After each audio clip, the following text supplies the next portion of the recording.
You could not go to a bank and get a loan during this time. So you had to get really good at creative deal structuring. And so I got really good at raising money and doing creative deal structure.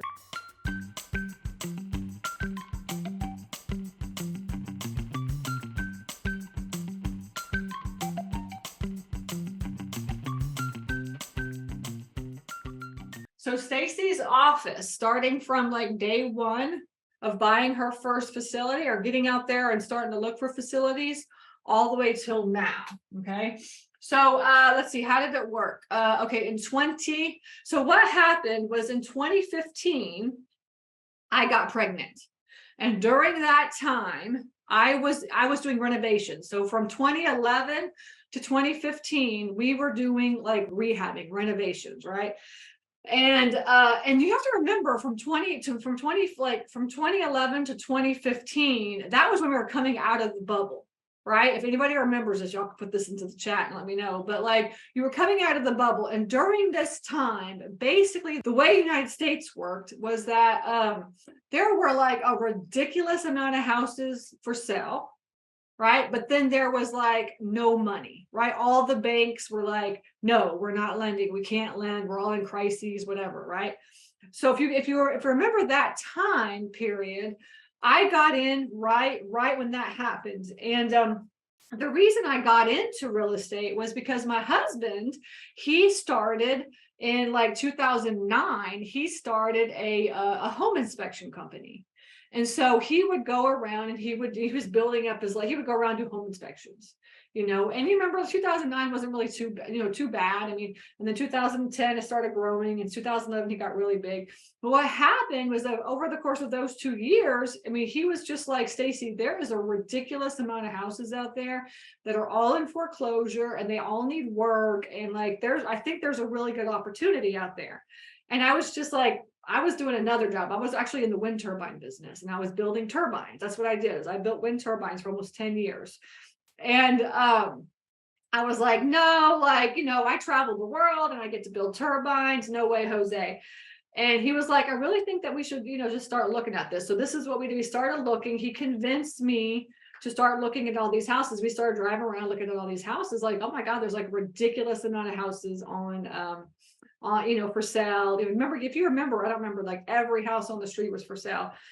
And I was like, maybe we should just try this. So we did, like, we started getting into renovations. And then of course it just like took off because it was like the perfect period to do it. But remember, during that time, there was no money. There was no money at all. So I had to get very, very good at raising money. You could not go to a bank and get a loan during this time.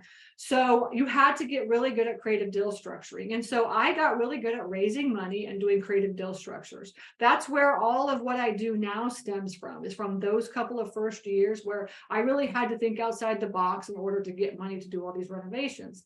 And we ended up doing like 100 renovations during that time. It was like a ridiculous amount. And I would never wish that on anybody. Do not do this, because it was horrible. I was running around like a crazy person, stressing out. And I ended up leaving the job and doing all these renovations.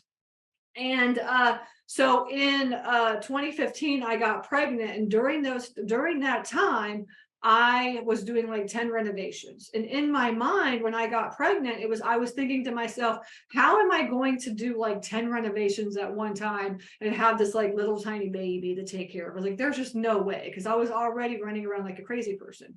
So my thought process during that time was, I need to do passive income. Like, I know I want to stay in real estate. I love real estate.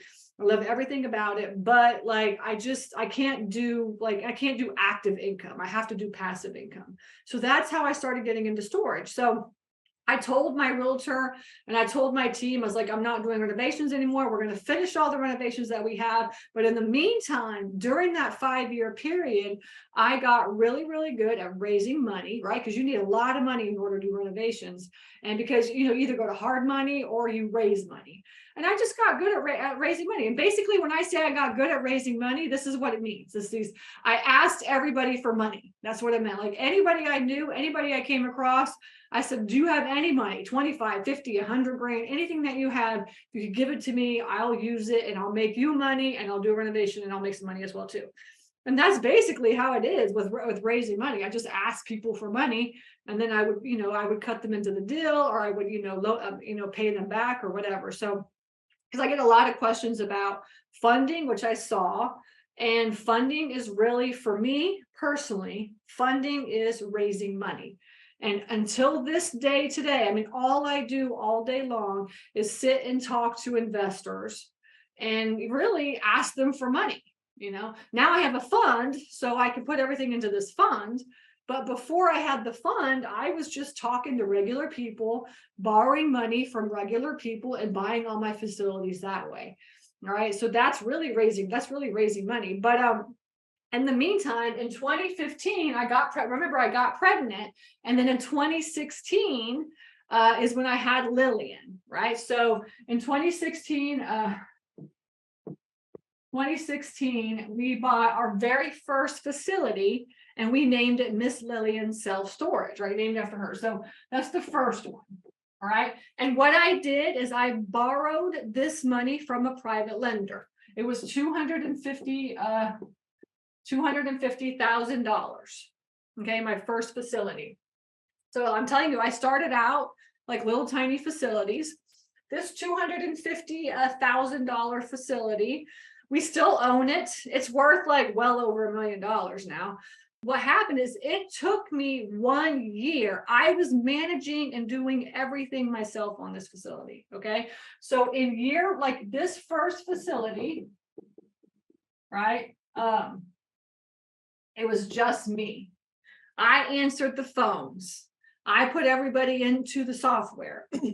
And this is back like in 2016, if you guys don't know, is right when ESS and storage had just got started. Like they had only been, like ESS had just gotten started maybe in 2015. And ESS is a software, the Easy Storage Solutions is a software that had just gotten started. And StoreEdge, which is the software that we use to manage our facilities, had just gotten started maybe 2 years ago or something like that, right? So if you think about that from like 2010 to 2015, like nobody was thinking about storage. 2015, 2016, 2017 is really when kind of like these softwares started to come around. And the only software that was really out there before ESS and storage was SiteLink. And SiteLink is kind of an older software. And then there might have been like a couple of, I've heard like Storage Commander, maybe a couple of others that may have been around for a long time, but like were super basic softwares. Okay. So I basically did all the demos of all the softwares I could find. I went in, then remember back in like, 2016, there was not anybody teaching how to invest in self-storage. It was like one other person, and that was it. Like I could not find anything on storage investing at all, right? So I really had to figure all this out myself. So I went in and like I started to, like Googling like storage, like self-storage software, and I found like the three ones I told you about. I found ESS, I found StoreEdge, and I found SiteLink, which are the three that are owned by Storable. At that time, the three were not owned by Storable. Storable was not even around. Storable came around like later. Okay. But so I did all the demos, and then in the end, I just like the interface of storage better. So that's why I chose StoreEdge is what I did to use it. And I'm the one that set everything up. And back in the day when I started working with storage, it was like 3 people working for the company.